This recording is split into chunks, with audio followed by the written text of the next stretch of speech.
Good afternoon, everyone. My name is Mira, and my group members, William, Garrett, and I make up Team 10. Today, we're going to be providing you with information on the global struggle regarding clean and affordable energy production and how businesses around the world are and should be addressing the issues in order to achieve the United Nations goals. To begin,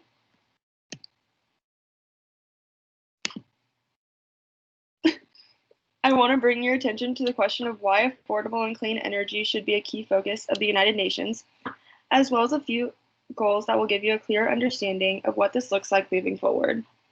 For some background knowledge on the subject, 13% of the global population still lacks access to modern energy. Worldwide, 3 billion people still rely on wood, coal, or animal waste for cooking and heating, as well as the fact that energy production is the dominant contributor to climate change, accounting for around 60% of total greenhouse gas emissions. Moving forward, we have outlined a few goals to achieve by 2030. The first of these being ensuring universal access to affordable, reliable, and modern energy. Secondly, we're hoping to see a substantial increase in the percentage of global energy that is renewable. And finally, to double the improvement rate of energy efficiency. To see these facts and goals at work, we have outlined 3 companies that are major players in continuously working to diminish their carbon footprint. These companies are Siemens, Google, and Amazon. Now I'll hand it off to my fellow group member Garrett to tell you more about the ways that these companies are doing their part.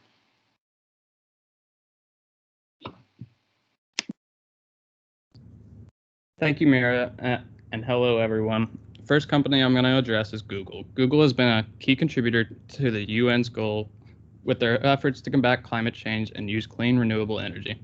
In 2007 and every year since, Google has remained carbon neutral, and since 2017, Google has matched their energy consumption with renewable energy purchases. Their success in their efforts is due to a variety of contributions, such as the investment and introduction of solar and wind energy in their day-to-day operations, as well as their use of their net zero carbon batteries. Last year, renewable energy accounted for 61% of Google's global electricity usage, and by 2030, Google aims to use carbon-free energy sources 24/7 across all operations worldwide, as well as forge partnerships with over 500 governments to cut 1 gigaton of carbon emissions annually. Siemens is a large energy and technology company that strives to produce the most sustainable energy production machinery. Siemens has made several measures towards the goal that other technology and energy companies alike should take notice and follow suit.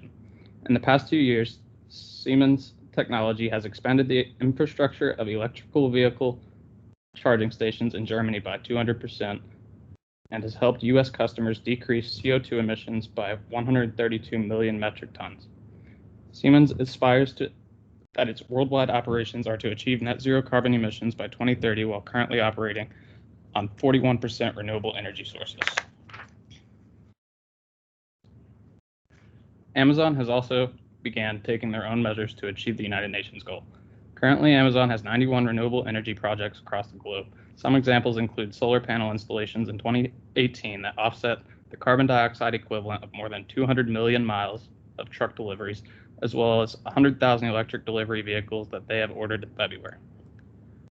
While they currently are operating under the use of renewable energy for 42% of operations, Amazon has vocalized their goals for the future, being by 2025, power operations with 100% renewable energy, 2030, make 50% of shipments net zero carbon emissions, and by 2040, reach net zero carbon across the board. These 3 corporations have led by example and provided solutions that can be implemented by businesses of all sizes so that they too can contribute to the issue of affordable and clean energy. Now my colleague William will talk to us a little bit about our implementation plan. Thank you, Gary, and hello, everyone. We will talk about the effective components and challenges by these 3 companies. Implementation of effective energy means for producing energy, pollution reduction, creation of new jobs. Some challenges we will face is incentives companies will have to develop these new technologies, continuous technological innovation, and storage of employable energy.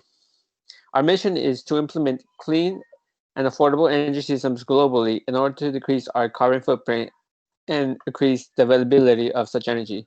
Studies have shown that there is new and more cost-efficient ways to producing and storing energy, expanding resources where they were once unavailable. solutions to creating the sustainable energy for all. By following Siemens' plan of clean and affordable energy with additions to solar and hydroelectric energy, we hope to create energy for all. According to the department head of Transportation and Environment Department at the German Institute, Professor Wolf Peter Schneid created a new energy arbitrage in numerous amounts would help provide for areas who could not easily obtain this energy. Arbitrage is a bulk electrical storage which uses large generators with low variable costs, which are widely used in solar energy and hydroelectrical systems for cost and environmental damage. Regions around the world, according to the research, the access to energy is affected by GDP in the region. Countries with vast amount of potential to implement these new and effective systems do not comply due to governing bodies in the region. Countries in Africa would be able to have clean and affordable energy for the location of the continent being close to the equator, thus giving more direct sunlight to the area. We are pushing companies to negotiate with them to allow resources to be available to all inhabitants. The act of creating affordable and clean energy for all is a long one, but we believe it's a necessary one. Thank you for your time and your support.